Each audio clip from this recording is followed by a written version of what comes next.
Bismillahirrahmanirrahim. Assalamu alaikum all. Hope all of you are fine. I, Miss Mariam Iqbal, welcome you in the fourth lesson of physics, and we have to complete our remaining chapter 11, which is sound. I am hoping all of you are following these instructions very carefully. First comes learning objectives. Explain that noise is a nuisance. What is importance of acoustic protection? What is meant by ultrasound? What are its uses in medical and technical field? First topic for today's lesson is noise pollution. We listen many sounds in our daily life. Some sounds have good effect on our ears and some sounds have do not good effect on our ears. We categorize the sounds in two parts: noise and musical sounds. Sounds which are pleasant to our ears are called musical sounds. For example, we hear sound produced by musical instruments such as flute, harmonium, violin, etc. जिन आवाज़ों को सुन के हमें अच्छा लगे हम कहते हैं these are musical sounds. Sounds which is unpleasant to our ears is called noise. और जिन आवाज़ों को सुन के हमें अच्छा ना लगे हम कहते हैं ये क्या शोर हो रहा है. अब क्या सोर्सेज हैं नॉइज के?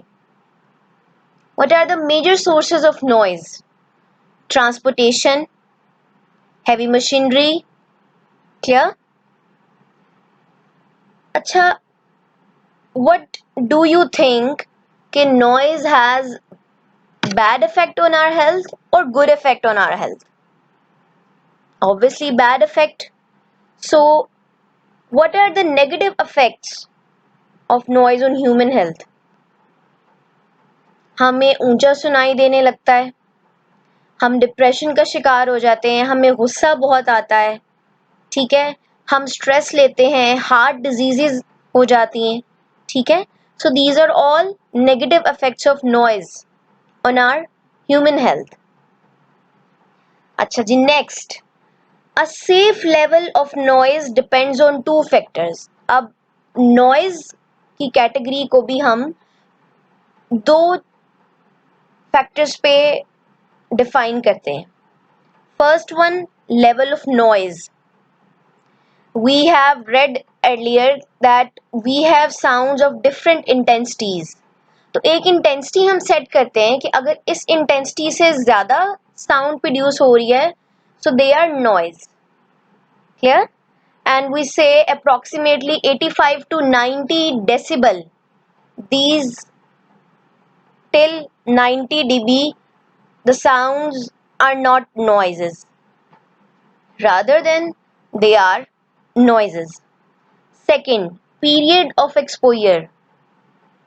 For how much time the sound remains, कि एक आवाज कितने टाइम तक रह रही है, ठीक है. अब how we can control noise pollution, हम कैसे कंट्रोल कर सकते हैं नॉइज पोल्यूशन को? Noise pollution can be controlled by replacing heavy machineries. Importance of acoustics. Firstly, we define it as the technique or method used to absorb undesirable sounds by soft and porous surfaces is called acoustic protection. हमारे पास दो rooms हैं. One is having rugs, carpets, soft materials, and one is without rugs and carpet. Acoustic protection का मतलब है कि आपके पास वो technique के जिसकी वजह से साउंड जो है वो एब्जॉर्ब की जाए बाय सॉफ्ट मटेरियल्स. अब आपको क्या लगता है कि हमारे पास दो रूम्स हैं, एक विद कारपेट और एक विदाउट कारपेट और having no porous material, no soft material, तो साउंड ज़्यादा किस में प्रोड्यूस होगी? ऑब्वियसली जिस रूम में हमारे पास कोई कारपेट ही नहीं है, कोई पोरस सॉफ्ट मटेरियल नहीं है, वहां पे तो साउंड एब्जॉर्ब नहीं होगी. इट मीन्स वो रूम साउंड ज्यादा प्रोड्यूस करेगा, वहां पे आवाज ज्यादा आएगी. क्लियर? ठीक है. अच्छा, अब अगर ऐसी बात है तो जो पब्लिक हॉल्स हैं या हमारे क्लासरूम की सरफेस है, they are too absorbent. Sound level may be low for the audience. तो इसके लिए फिर हम लोग क्या करते होते हैं? अब before going to explain this thing, मैं एक चीज यहाँ पे जरूर कहूंगी कि the word is reverberations, multiple reflections. ठीक है, कि जब साउंड जो है वो रिफ्लेक्ट होती है, रूम में फ्लोर है, रूम की सीलिंग है, रूम की वॉल्स हैं, इतनी सारी सरफेसेस से जब साउंड रिफ्लेक्ट होती है तो आवाज हमें ऊपर नीचे सुनाई देती है, मल्टीपल साउंड सुनाई देती हैं, आवाज सही नहीं आती. ऐसा लगता है कि आवाज 2-3 जगह से रिफ्लेक्ट होकर हमारे कानों में आ रही है, जिसकी वजह से हमें सही आवाज सुनाई नहीं देती. एंड वी से that due to multiple reflection the sound become garbled, and this is only due to multiple reflections called reverberations. अब इस चीज से बचने के लिए हम लोग क्या टेक्निक यूज करते हैं कि फर्स्टली वी से कि let's say example of lecture halls. आपने बीजीयू का ऑडिटोरियम देखा होगा, बड़े बड़े हॉल्स होते हैं. तो वहां पे हम लोग इस चीज से बचने के लिए कि आवाज एक ही तरीके से आए, एक ही तरीके से या एक ही साइड से रिफ्लेक्ट हो, उसके लिए हम क्या करते हैं कि we say it is advantageous to place reflective surfaces behind the stage to overcome multiple reflection and to direct the sound to the audience. कि रिफ्लेक्टिव सर्फेसेस हम हमेशा बैक स्टेज रखते हैं. आपने कभी नोट किया है कि बैक स्टेज जो लोग होते हैं उनको आवाज बड़ी कम और गूंज के कट कट के आवाज आ रही होती है. इसका मतलब है कि हम जितनी भी रिफ्लेक्टिव सर्फेसेस यूज कर रहे हैं वो बैक स्टेज यूज कर रहे हैं, ताकि जो स्टेज के सामने ऑडियंस बैठी है उनको प्रॉपरली आवाज आ सके. Clear? Now see the figures given below. These figures are showing that sound reaches to all the corners of the hall after reflection by the use of curved ceiling. In other words, we say that sometimes curved sound boards are placed behind the stage. ठीक है, ताकि जो भी sound reflect हो रही है, reflection के बाद वो पूरे हॉल में हर कॉर्नर पे इक्वली डिस्ट्रीब्यूट हो. Audible frequency range. Audible means वो आवाज जो हम सुन सकें. सो टॉपिक मीन्स कि वो आवाज या वो फ्रीक्वेंसी रेंज जो ह्यूमन एयर इजीली सुन सकता है, they are audible frequency range. The range of frequencies which a human ear can hear easily is called audible frequency range, and this frequency range lies between 20 Hz to 20,000 Hz. But the factor on which it depends, one is age. It decreases with the age. जैसे जैसे age ज़्यादा होती जाती है, आवाज़ हम कम से कम सुनते रहते हैं. ठीक है? Let's say कि young children have sound range of 20,000 Hz. ठीक है, कि 20,000 तक की रेंज हम यंग लोग इजीली सुन सकते हैं. आप स्टूडेंट्स, आप यंग हो, you can listen the voices, you can listen the frequency of range 20,000 Hz easily. But the old people can only hear up to 15,000 Hz. As के साथ फैक्टर कम होता जाता है, जिसकी वजह से जो बूढ़े लोग हैं उनको कम सुनाई देता है. ठीक है. The last topic of chapter 11, ultrasound. Ultra means high, बहुत ज़्यादा. So ultrasound means the sounds of frequency having range greater than 20,000 hertz, which are inaudible to human ear, are called ultrasound और ultrasonics.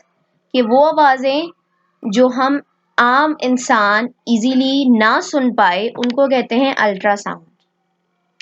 अब इतनी ज़्यादा हमारी technology ने advancement कर लिया है कि we are using the ultrasound in our technical और medical field. Now what are the uses of ultrasound? हम इन्हें कहाँ यूज करते हैं अल्ट्रासाउंड को?